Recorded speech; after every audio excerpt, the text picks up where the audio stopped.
Russia ಅಧ್ಯಕ್ಷ Putin ಈಗ ನೇರವಾಗಿ ಲಂಡನ್ ಮೇಲೇನೆ ಕ್ಷಿಪಣಿ ದಾಳಿ ಮಾಡೋದಕ್ಕೆ ಹೊರಟಿದ್ದಾರಾ?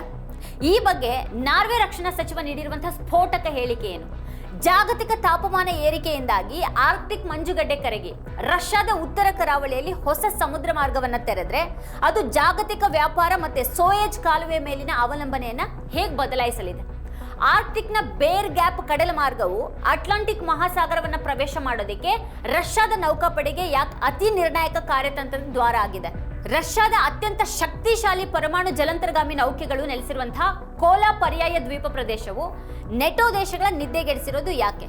ಸುಮಾರು 100 ವರ್ಷಗಳ ಹಿಂದಿನ ಒಪ್ಪಂದದ ಪ್ರಕಾರ ಸ್ವಾಲ್ಬಾರ್ಡ್ ಪ್ರದೇಶದಲ್ಲಿ ಯಾವುದೇ ದೇಶ ಮಿಲಿಟರಿ ನೆಲೆಯನ್ನ ನಿರ್ಮಿಸುವ ಹಾಗಿಲ್ಲ ಅಂತ ಹೇಳಿದ್ರು ಕೂಡ ನಾರ್ವೆ ಮತ್ತೆ ಬ್ರಿಟನ್ ಈಗ ಅಲ್ಲಿ ತನ್ನ ಸೈನಿಕರ ಸಂಖ್ಯೆಯನ್ನು ಹೆಚ್ಚು ಮಾಡ್ತಾ ಇರೋದು ಯಾಕೆ?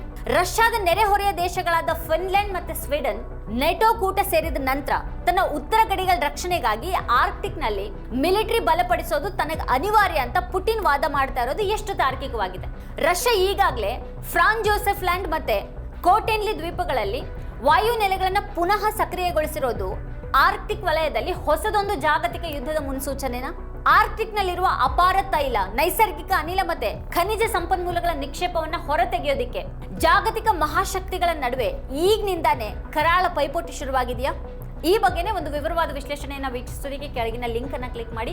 ನೀವಿನ್ನೂ ಕೂಡ ವಾರ್ತಾಭಾರತಿ ಚಾನೆಲ್ ಅನ್ನು ಸಬ್ಸ್ಕ್ರೈಬ್ ಮಾಡಿಲ್ಲ ಅನ್ನೋದಾದ್ರೆ ಈ ಕೂಡಲೇ ಸಬ್ಸ್ಕ್ರೈಬ್ ಮಾಡಿ, ಹಾಗೆ ಪಕ್ಕದಲ್ಲೇ ಇರುವಂತಹ ಬೆಲ್ ಐಕಾನ್ ಪ್ರೆಸ್ ಮಾಡಿಬಿಡಿ.